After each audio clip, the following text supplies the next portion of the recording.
Well, hey there, guys. I'm Axel the Beast, and this is the Curiosity Shot, the Zelda Dungeon video mailbag where I answer your Zelda questions. Our first question comes from Legendary Sword. What are some of your favorite Zelda songs, and which game do you think overall has the best soundtrack? Well, my top three songs are actually Stone Tower Temple from Majora's Mask, the Mulgara theme from Wind Waker, and the train theme from Spirit Tracks, in that order. But as for best soundtrack, I'd probably say something like Majora's Mask or the Wind Waker, because, you know, the Wind Waker just had beautiful music. I think it just captured a lot of emotion that I think a lot of the games couldn't, a lot of the other soundtracks couldn't do. It was beautiful. And Majora's Mask, I think, had some of, like, the best songs and styles from the Ocarina of Time soundtrack in a way. It had some music in common, but I think overall its original tracks really stood out as some of my favorites in the series, and I just think it managed to get a lot of atmosphere. Tell me what you guys think. What are your favorite songs and soundtracks, though? Mario asks, a lot of people seem to think that Twilight Princess had many unused items, and I agree. But out of the whole series, what do you think are the lamest or least well-executed items ever? I actually probably wouldn't pin that on Twilight Princess. I would actually probably say A Link to the Past's defensive items like the Cane of Birna, or however you pronounce that, no one knows, and the Magic Cape. They could have been useful, and it was cool how they were both defensive, but one made you just kind of invincible, and the other gave you a shield. But you never had to use them. They used a lot of magic power. They were just overall pretty useless. But what are your guys' most useless items? Again, this is another thing I'd like you to tell me in the comments. No Goal asks, in your last video you said Zelda should take some innovation from Mario. I don't really see Link having more jumps than a box of frogs. Can you elaborate? I actually didn't mean, like, literally the things that Mario has done. I agree that most of Mario's innovations would not work in Zelda. My point was that Mario has had a way of innovating while keeping its core values, which are different from Zelda's, intact. I think Zelda needs to have a similar style of innovation where it keeps its core gameplay and core feel the same, but it manages to expand it by adding innovations that don't betray that core. That's what I was talking about, and I don't think it'd be that hard since they did it with Mario. Jonah Muffins asks, personally I think that the concept behind the Oracle games, having two released at once that take place during pretty much the same time, and getting bonus content for whichever game you play second, was great. How do you feel about these games, and do you think Nintendo is likely to make a similar game? Well, they've made similar games just in other series, like the Mario stuff. I mean, no, sorry, the Pokemon games. They made lots of pairs for that. So, for it happening again isn't that unlikely. It's not like Nintendo hasn't done that before. The Oracle games were made by Capcom, and Capcom did some, like, more out-of-the-blue, more innovative things with Zelda, in my opinion. They did some more interesting stuff, and odder titles. So, I think Nintendo, if it's going to be trying to stick mainstream, it's not going to really do that. But I think if they ever decide to make some more odder games, or they get someone on who is intending to make such odder games, I think it's definitely going to happen. As for it being a good idea, sure. It adds a lot of depth to the games, and it allows you to make two stories that aren't necessarily as epic, like they're like just completely change everything we know about Zelda, but they just have a good story in themselves. I think that it encourages that kind of thing, and that might be something Zelda could benefit from again after having so many, like, epic titles that just, you know, change the rules. Aaron Gillespie asks, what do you think of having a female Link in a Zelda game? Now, I believe I talked about this a bit before when I was talking about getting rid of Link entirely and replacing him with a customizable character. I don't think there's anything wrong with having Link be a different gender, but I think more than that, it'd be better to just switch. And if they're going to change Link, I'd rather they just sort of completely change him so he's just a full character, and whatever character it is, whether male or female, is just, you know, a new character. Or they replace him entirely with just an ability to create your own character, which might simply just be picking a male or female Link. And it's still Link, but it's, you know, not a full character. It's a proxy for the player. I think one or the other is what should be done. It doesn't matter if he's female, really. That's probably something most people would accept. Besides, he kind of looks feminine, so he wouldn't look that different as a female version of himself. I mean, he's a feminine guy. Vixie Link asks, do you think Kaepora Gaebora and Rauru, both from Ocarina of Time, are the same person? Some of the gossip stones in the game hint at it. No, they're definitely not the same person, because what the gossip stones say about the owl specifically, Kaepora Gaebora, is that it is rumored, they all say that it's rumored, but I'm pretty sure it's basically fact, you know? Is they say that he is the reincarnation of an ancient sage. Now, Rauru is an old guy. I don't think it's fair to say he's ancient unless he's somehow prolonged his lifespan. But the other sages have died off in apparently similar ways, or normal ways. So I don't think you could expect that it wasn't the case for him. He's probably lived a fairly normal life. He's just a guy, he lives in the sacred realm or whatever, and he's not dead. It can't be a reincarnation of someone that's not dead.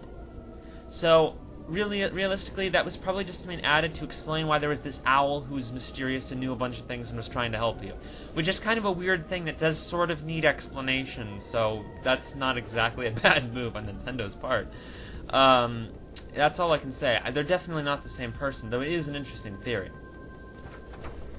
Kitsune Reibo asks, why do you think that the completed Biggoron Sword is more powerful than the Master Sword? Just as simple as the fact that the Biggoron Sword is a secret item they wanted to put in as a bonus, and if it was a bonus, it should be a reason to get it. It should be stronger. It's that simple. There's no reason for it unless you just want to say it's bigger, so it gets to be more powerful. Andrew asks, do you know what Swiftblade was referring to in the Swordsman's newsletter number 5 in the Minish Cap? He mentioned that there were amulets in the game and there was no such thing. Yeah, that's a confusing bit. I think he was referring to the charms that you get from the Oracle chicks after you help them get their houses. They give you bottled items, which they called charms, I believe, and they give you like defense or attack upgrades and stuff temporarily as you use them, like a status boost. I think that's all he can be referring to, because it is pretty weird. It doesn't make sense. Maybe it was something that was omitted from the game, or otherwise that's basically got to be the only thing it can apply to. It's weird. X Tearzox asks, since Impa is still in Twilight Princess, that means that not much time has passed since Ocarina of Time and Twilight Princess, since Impa was already an adult in Ocarina of Time. How much time do you estimate passed between Ocarina of Time and Twilight Princess? Impa was not in Twilight Princess. That was Impaz, or however you pronounce that, but it was a different name. She said she was named after one of her ancestors. So that's not Impa. It's a different person descended from Impa.